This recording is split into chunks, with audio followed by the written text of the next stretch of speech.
Virender Kumar ji, we would have Sudhanshu ji with us. So I welcome Professor Virender Kumar ji to take the stage. Indeed, extremely grateful to my young colleague, Professor Devendra Singh, who is the chairman of the Department of Laws, my former student, introducing me to Sri Maniji, and Sri Maniji introduced me to Bharatji, and Bharatji has introduced me to Venkatesh. I think it was a very fortunate connection which my own young colleague has provided. In fact, the theme, which is how Swadhinta should be seen holistically, was the theme which was desired by Sri Maniji to me through his letter of invitation. And instantly I wrote him back, I think after hardly a day's celebration.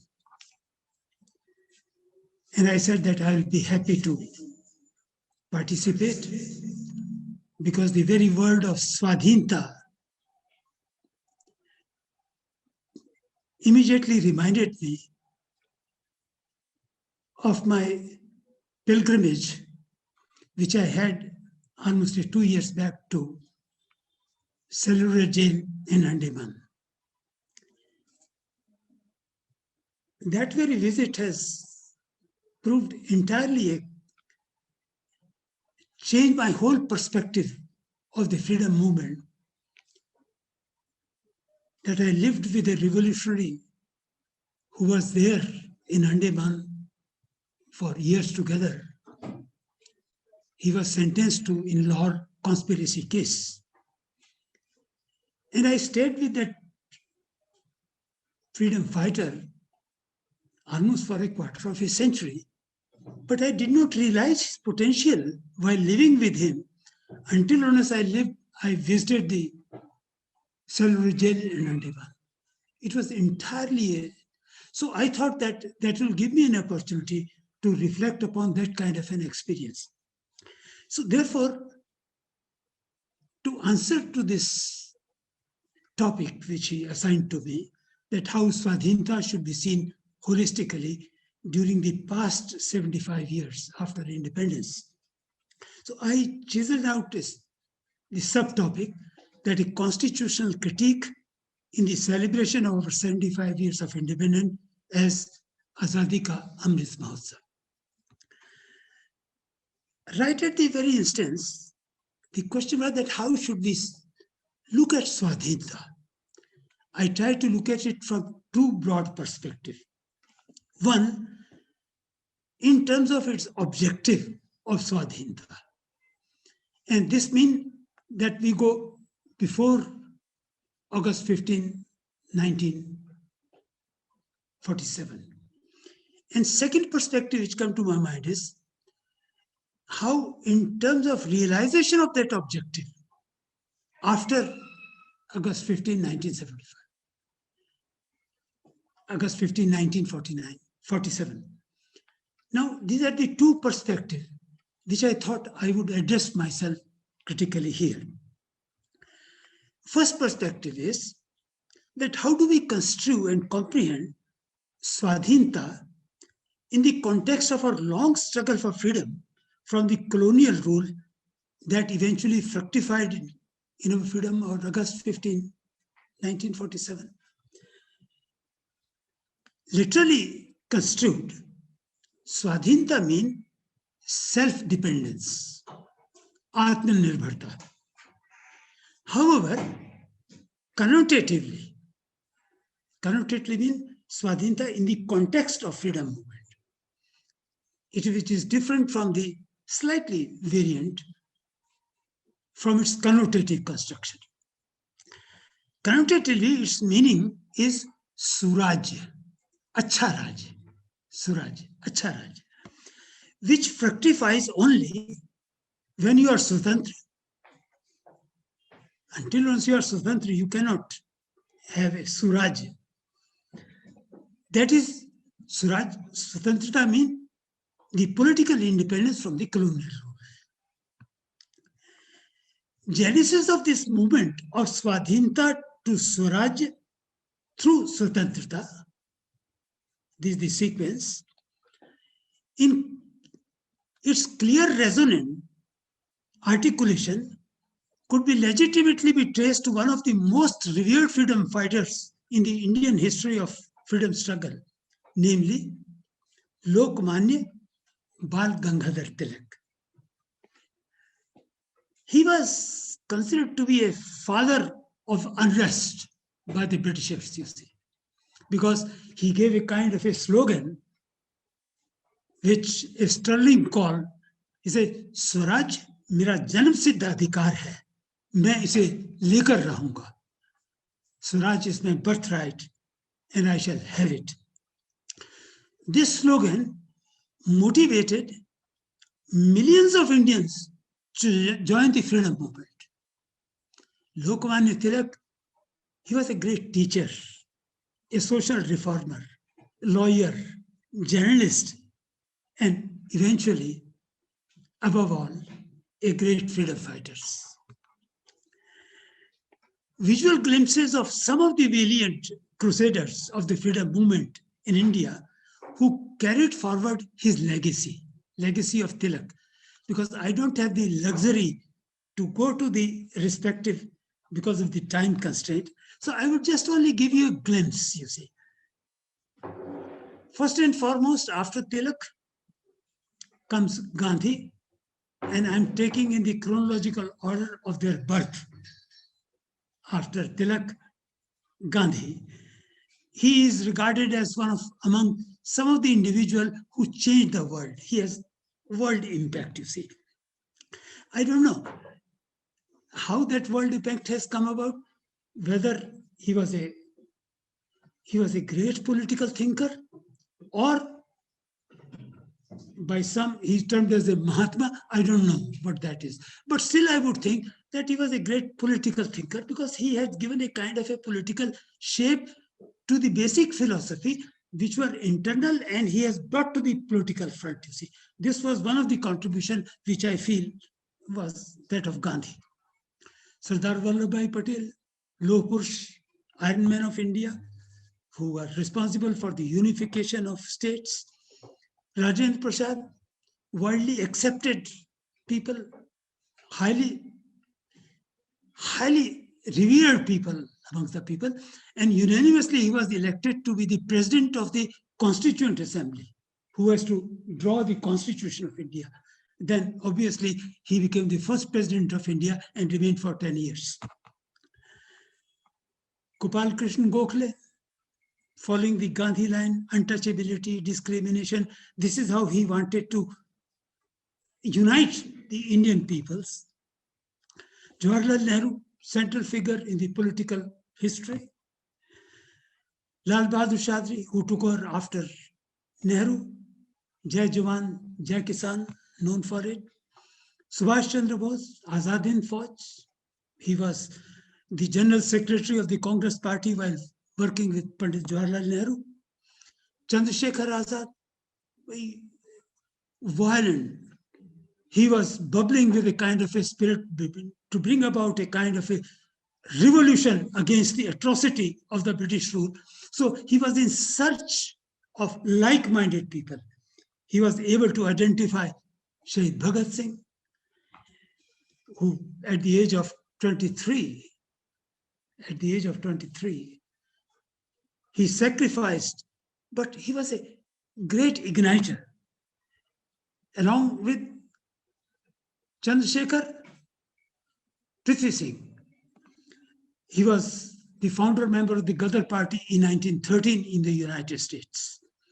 And at the prompting of Chandrasekhar Azad, he went to Russia to learn the techniques of revolution. Sentenced to death in Lahore conspiracy case, but it was eventually turned into the life imprisonment, and then he was sent to the Andaman Nicobar. Veer Savarkar, you see, when I visited the cellular jail, I visited Savarkar cell. I visited Prithvi Singh cell. Then I wanted to identify which cell he was. He says, no, they were changing all the time. Nobody were. All cells were equal, but then they were. Now, if you want to have an idea that what were the kind of a spirit of those, I said, just only visit there. Have a pilgrimage. It's not an excursion trip as such, you see. It has to be a kind of a pilgrimage so that you can see the spirit of the people. They फौलादी बने हुए थे, क्या था? You see, you can have a kind of a highlighted spirit for a day, week, month, years, but indefinite, lifelong, I think there has to be something very, very, very unique. So therefore, my poser here is that what was the objective? This is a singular question which I am posing. What was the objective? The guiding principle that accounted for the sustenance and eventual successful culmination of the freedom movement in India. There has to be some basics. If there would not have been a basic, it would not have subsisted. Now, what was that basic? Now, this is, I'm conceptualizing the whole thing. The objective, the guiding principle of the freedom movement was the promise of the socio-economic and political transformation of India through Swadhinta, Swatantrata, Suraj, for dismantling the colonial federal structure, feudal structure that were inherently oppressive and exploitative, which deeply divided India and the Indians into more than 500 provinces and princely states on the basis of religion, race, caste, sex, place of birth, etc. And this was the complexion of the severely fractured polity that we inherited from the colonial rule on August 15, 1947, on the basis of which we were destined to create a new India to which we called Bharat. This was the kind of this was the exigencies of the situation on the basis of which we have to create a new Bharat. This led me to this was the first intent. This is how we intend to construe the first perspective of Swadhinta in terms of its objective. Now, then I pass on to the second perspective, Swadhinta. This is in terms of realization of the objective of Swadhinta during the past 75 years after we attained independence on August 15, 1947. Now, this is the crucial point. How do we realize? First challenging, ambitious question, right at the very threshold of 15th of August 1947. What was that question? What should be the singular mode of realizing the objective of Swadhinta after independence, which can, now this is the important observation I'm making, which can bear the burden of resolving the complex issues of deeply divided India and the Indians on the basis of religion, race, caste, sex, place of birth, and of the Indians who were steeped in extreme poverty, illiteracy, ignorance, superstition. Now, what should we do? What should be the model for us, you see? This was the most challenging question to begin with, you see. How did the so-called freedom fighters or the founding fathers of the Constitution or the people who were in the forefront of the freedom movement, they resolved that issue? They adopted the concept of constitutionalism. They adopted the concept of constitutionalism. What is this constitutionalism? A system of governance in which sovereignty lies in the Constitution. Sovereignty lies in the Constitution, not in the people, not in the parliament, not in the executive government of the day, not even in the Supreme Court, who is called the Supreme. He said it lies in the sovereignty, lies in the Constitution.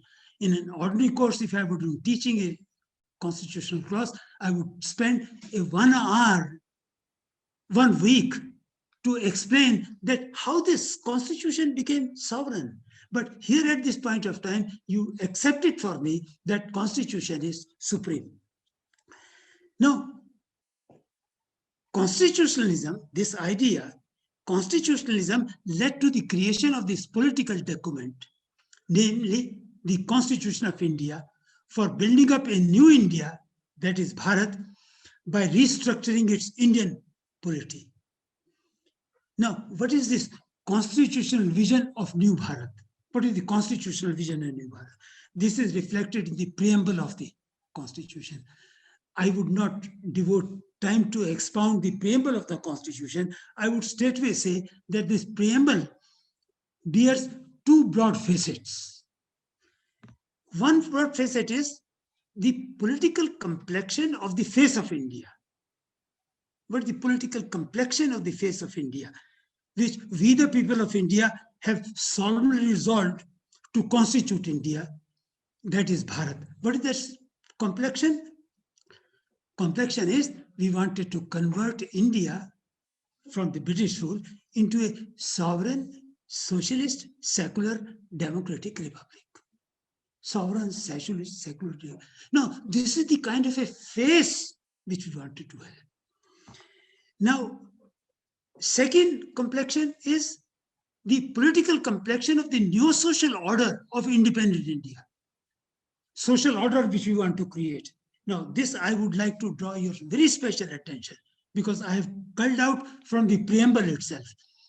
Creation of the inclusive society. See, the creation of an inclusive society, what is termed as fraternity in the preamble of the Constitution, which, what is this fraternity? Which assures the dignity of the individual and unity and integrity of the nation. This is the fraternity, which assures the unity, dignity of the individual, dignity of each individual, and the unity and integrity of the nation by securing, how? By securing to all citizens justice, liberty, equality. Justice is a comprehensive term, social, economic, political. Liberty, liberty of thought, expression, belief, faith, and worship. Equality, equality of status and that of opportunity.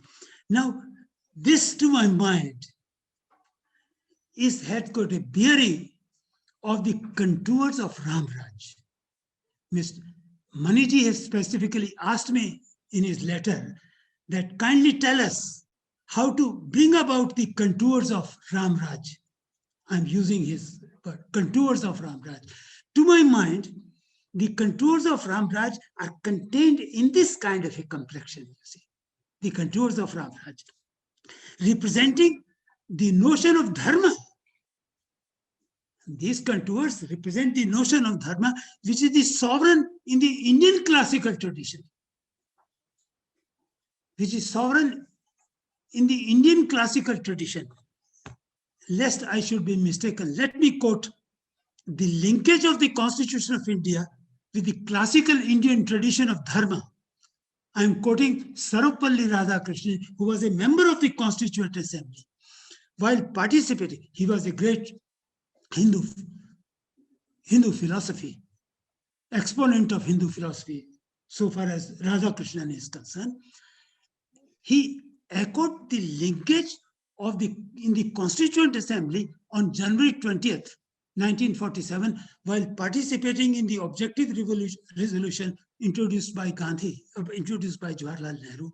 He said, now I quote, these words are very important for us. The dharma is not to be understood in a popular sense of religion. Dharma is righteousness. Dharma is righteousness. That dharma, not the ruler, has been the sovereign in the land of Vedas. Dharma has been sovereign in the land of Vedas. Dharma is the king of kings. Dharma is the king of kings. It is the ruler of both the people and the rulers themselves. It is the sovereignty of the law. You see, it is under the Western jurisprudential thought, who is sovereign?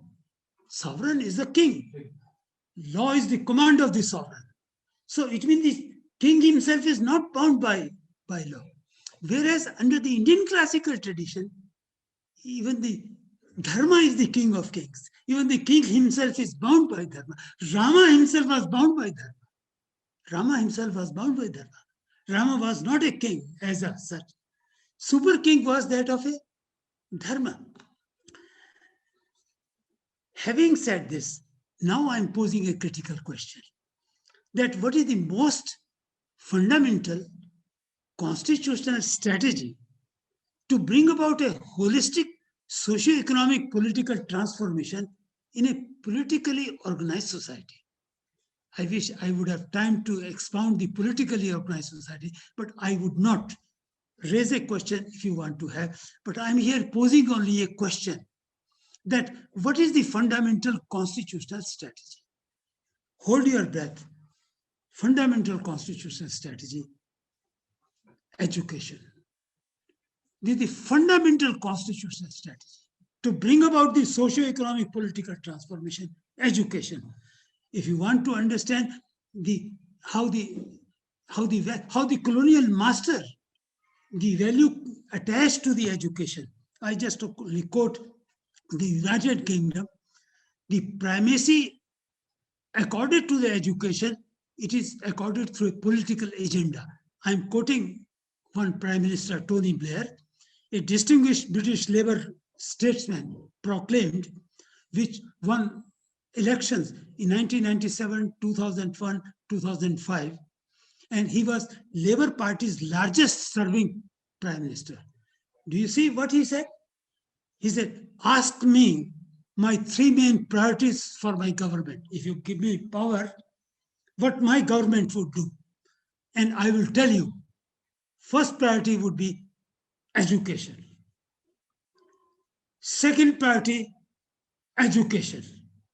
Third priority, education. Now, what does it mean? He says, all socio-economic political transformation will come about only through education. Only through education. Now, it was this value, I think the founding father of our constitution recognized when they gave top priority to education under Article 45 of the Constitution. I have just only added, because I don't have the luxury to explain the difference between, it is contained in Part 4th of the Constitution, Directive Principle of State Policy, and which was enacted right in 1949. It was not Article 45 introduced later. I'm pristine form in 1949, which was adopted. One line statement, Article 45, only one line provision. The state shall endeavor to provide within a period of 10 years from the commencement of the Constitution for free and compulsory education for all children until they complete the age of 14 years. I tell you, each and every word of this statement needs to be understood, each and every word. Otherwise, since we have not understood, we are mismatched. I would tell you, we have mismatched for 60 years out of 75. For 60 years, we have not understood the value of this article. Hold on, I'm saying something unique. For 60 years out of 75, we have not understood the value of this article. First, let me do a little analysis. The state shall. State mean what? State is defined under Article 12 of the Constitution. State means the government of India, central government and the parliament. Government of the state and the legislative body, they go to make the state. The state shall endeavor to provide. Shall mean what? Shall is the commandment. Whose commandment? Whose commandment? Commandment of the Constitution, commandment of Dharma. The state shall endeavor. What do you mean by endeavor? Try. I think if you want to understand the value of endeavor, look at the National Channel program where the program name is, anybody would say? कोशिश से कामयाबी तक, कोशिश से कामयाबी तक। सिर्फ कोशिश करना नहीं है, आपने कोशिश उस एक्सटेंट तक करनी है जब तक कि आप उसको कामयाब नहीं हो जाते। ये कहाँ लिखा हुआ है? ये लिखा हुआ है, आगे पढ़िए।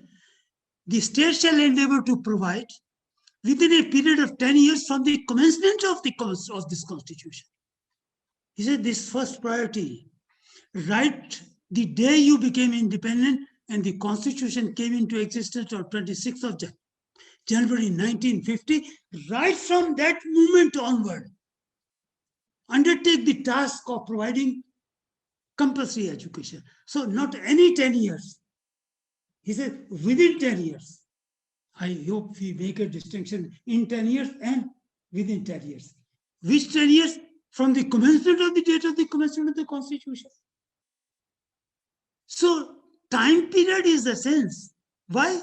He said we would create a new generation right from 1947 onward, you see, 1957 onward, within a period of 10 years, for free and compulsory education. Now, this word has not been understood even till today. Even till today. The only redeeming feature is probably, I think, the new education policy of 2020 has understood some meaning. I would come back to you. Otherwise, we have not understood. What do you mean by free? Free and compulsory? What do you mean by free? Do you know what you mean by free? Free education mean that education, like the gift of nature, it is not a saleable community.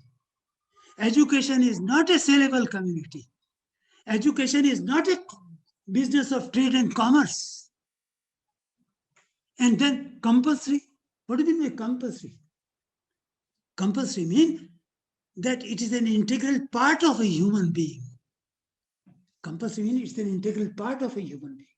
So this free and compulsory education within a span of 10 years from the date of to all children, all, irrespective of sex, nothing, until they complete the age of 14 years.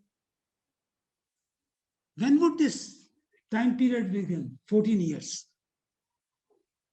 When a child is born alive, right from that onward. Or no, even when the child is in the womb of the mother, because law recognizes the existence of a child when the womb. I would say even prior to that, even prior to the conception. I would again mention, I think just only, I will show you this slide. Only the other day, Prime Minister Modi passed the law of raising the age of marriageable age from 18 to 21. I would show you. And this is the declaration which he made on the Independence Day. And he worked out, he fructified. I think now we are realizing, which means that until on the children would be healthy and happy, how can you think of a prosperous nation? How can you think of a Ramraj? Would there be any Ramraj if your children are sick? So therefore, you have to take care of the children. And there are ample provision in the constitution in which there is a provision for a maternity leave, you see. Why maternity leave? So that the mother should be able to look after, you see. And prior to that, nutritious value, I would come back to that, you see. Nothing happened substantially for about 50 to 60 years since the commencement of the constitution in 1950, and the citizen had no power to force the state to fulfill the obligation contained in Article 45, as distinguished from the fundamental right contained in Part 3 of the Constitution. Dr. Venkatesh has referred to the kind of a distinction, but then probably the distinction between fundamental right and directive principle has not been understood. I would say. Still, in a teaching constitution to the so-called selected people who are preparing for the IAS examination, all the time they would say, no, the fundamental rights is superior to. I said, In what way they are superior? Because individual can go. I said, here the Dharma said to the state, he said, don't wait that anybody should complain. It is your duty. It is our duty, not at the behest of any aggrieved person. It is your duty to see that you do the right thing, you see, they follow the righteous course.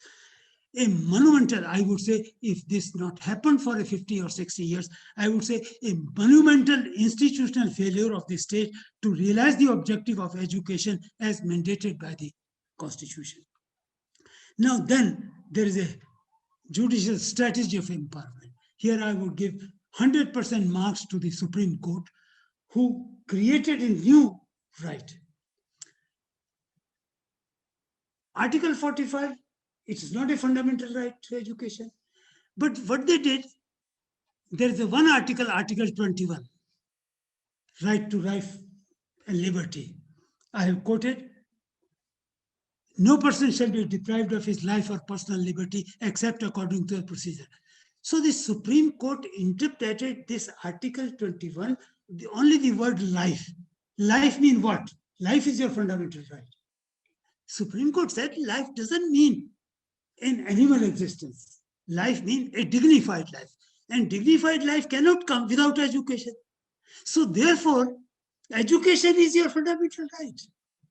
You see the beautiful. So therefore, my first line I said that it's a transformation of the state obligation into the fundamental right of children. It's a marvelous, but this was done in 1993. Now it took 10 years to awaken the state, awakening of the state from dogmatic slumber, I said.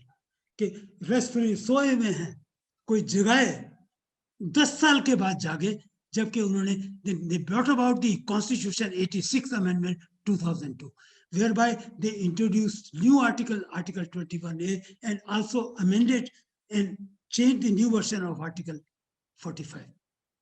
Now, then, surprisingly, it was enacted, adopted in 2002, but still it was not came into force for another 10 years. See the laxity. Why?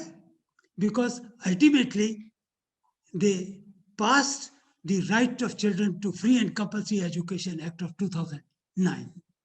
And right from that day, the constitutional amendment and also the act came into force from 2010.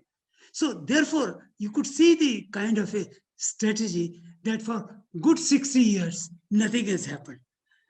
Now, here is a ball is passed on to the society. This act was challenged, constitutional validity was challenged before the Supreme Court. What was the challenge? By whom? Society for Unaided Private Schools. They went to the Supreme Court. They said, our fundamental right is there to carry on occupation, trade, or business, and we are opening up school. Why should we provide free and compulsory education to the underprivileged children? Supreme Court said, no, you have to provide them free and compulsory education, but then accepting the minority education school. I did the analysis of this. I did a special lecture delivered in January 12, 2013. And in order to analysis of this judgment of 3-judge bench, I invited the sitting Supreme Court judge to chair the lecture. Justice Nijjar came. And I also invited the Chief Justice of J&K High Court, sitting at that time, to be there to see that the kind of an analysis which I am presenting is right or wrong. Now, I published an article on this. I did the analysis of the judgment. And in my analysis, I found that why the 3-judge bench has left the minority educational institution. They were reasoning were working out all right. I found that they got stuck by a Supreme Court judgment of 11 judges in 2002, T.M. Pai Foundation case, 11 judge bench. Now, 11th judge bench, and so therefore my comment on this case was that this 3-judge bench has delivered the judgment by reason of authority, not by authority of reason. By reason of authority whom? 11-judge bench. It is that kind of a blockage. Now, I did the critique of 11-judge bench in 2002. I did the critique. This was a beautiful insight. I think this was my major critique after my retirement in 1997 from the university. This was a major critique. Justice J.B. Gupta, who was the Chief Justice of Punjab and Haryana High Court, one fine morning, he just came to our house. We were residing in the university campus. He said, Kumar Sahab, ये क्या कर दिया supreme court ने? ये 11 जज bench ने ये सत्यानाश कर दिया है एजुकेशन का. मैंने कहा क्या बकवास कि जी हम तो न्यूज़पेपर में पढ़ते हैं, मेरे पास जजमेंट आएगी तो फिर मैं कमेंट करूंगा. I will give U A copy of the judgment within 2 days. He got me a copy, voluminous.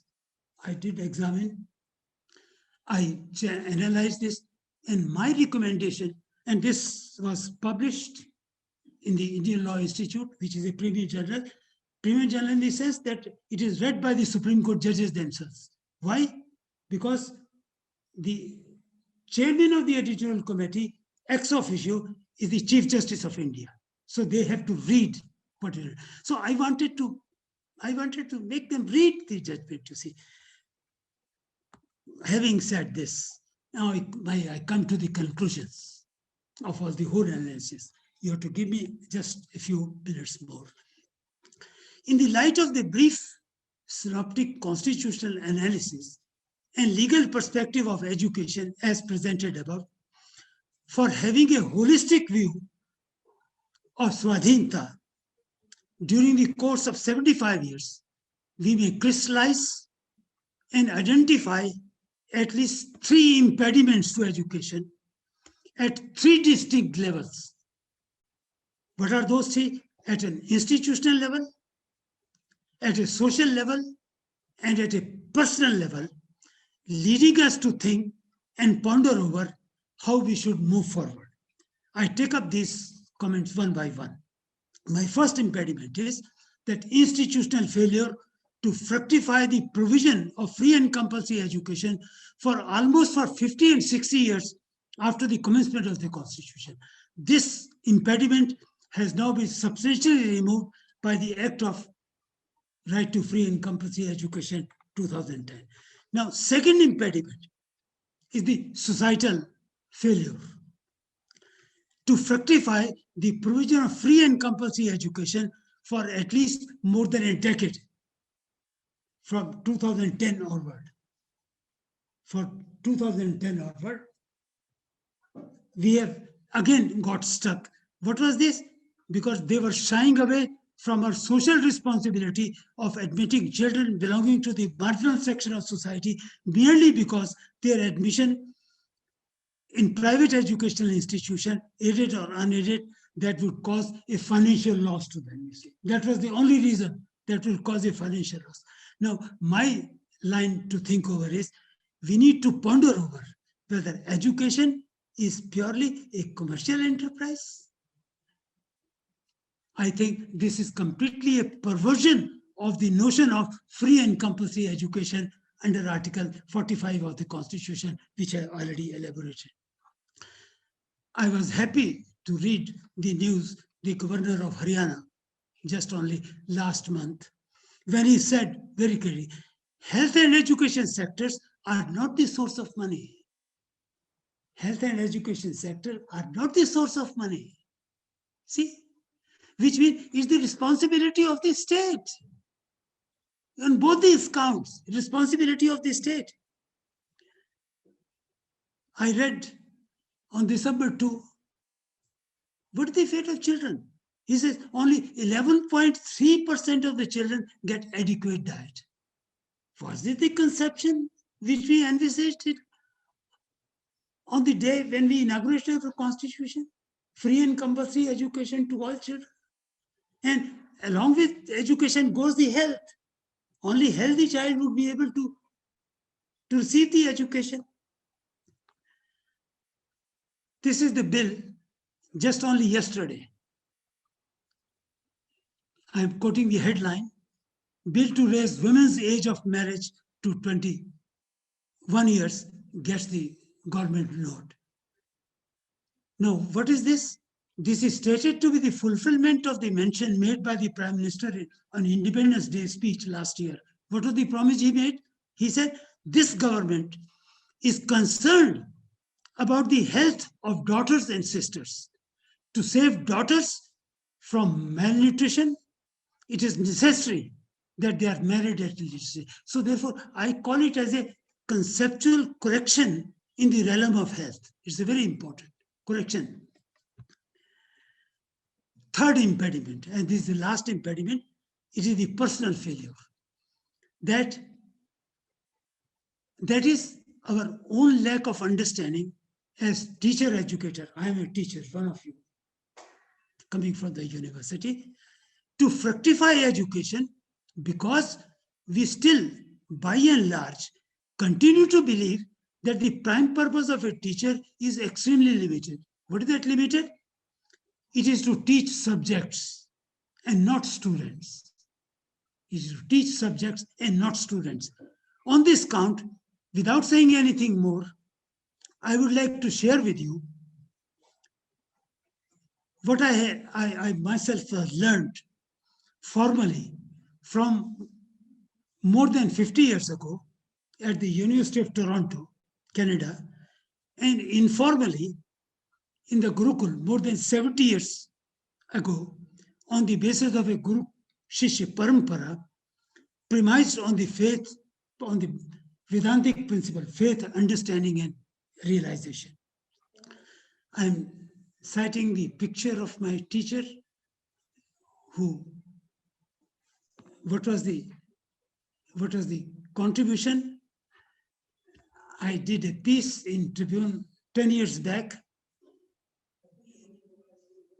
and gave a caption.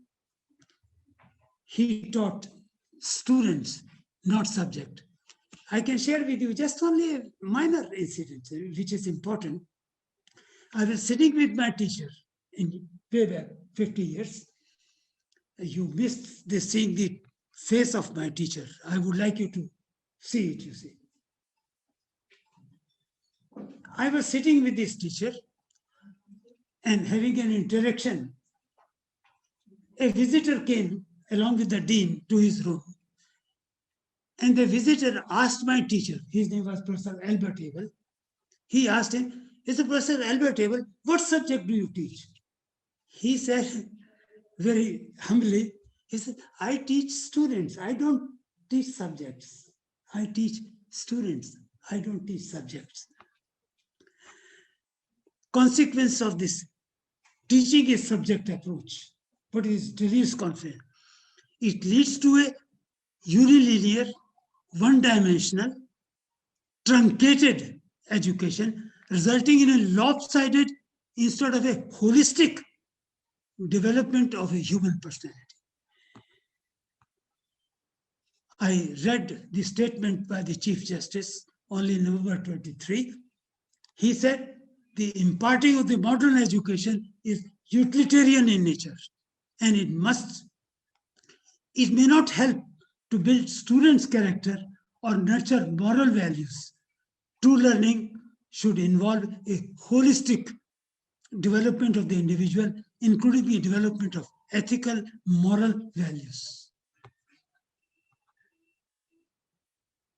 Then come the policy of the government, in which they said they have integrated 4 years course, which would become a norm after 2030. I said, is this the objective of the holistic objective? Holistic objection does not mean combining one or two subjects, you see. Holistic objection is much wider. My comment is, in our view, this is only a very limited understanding of the holistic education, which is much more comprehensive as envisaged under the new education policy of 2020. And this is my last slide is, okay, this new education policy of 2020. It is highly pragmatic. I have just only summarized. I wish I would have spent about an hour or so. It is highly pragmatic, people-centric. It is expected to fulfill the diverse societal needs. Second comment is that it is distinctly different from the core in terms of the core objective and also implementation from its earlier national scheme of 1986 in both ways.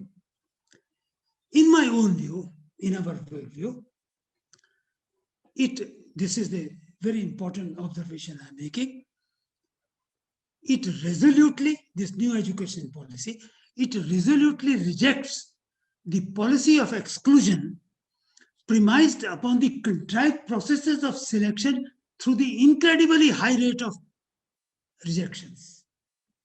Example I would give you, otherwise you would not understand the brevity of this statement. I said, if there are 100 seats available in an educational institution and there are 10,000 applications are there, this is the kind of a scenario, and you take 100, so it means 100, 1,000 minus 100. What are you going to do with them? These are excluded. New education policy does not believe on this exclusion process. They believe on the process of inclusion, you see. That how to include all the 10,000 students, you see. Now, this is the kind of a strategy. In this policy, last, I'm abstracting again, I do envisage and foresee the evolving process of, what is that evolving process? Individualization, come decentralization, come localization, come socialization of the whole gamut of education. In my view, Gandhiji, in our own understanding, in my own understanding, through prefacing, I am not a Gandhian, I never studied Gandhian philosophy, but I happen to know something of Gandhi through Prithvi Singh, who happened to be my father-in-law, with whom I lived for 20 years. What is it?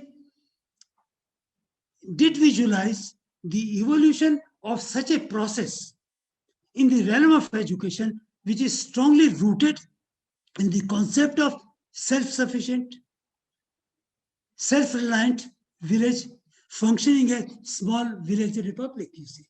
That was the concept. That was the concept of education.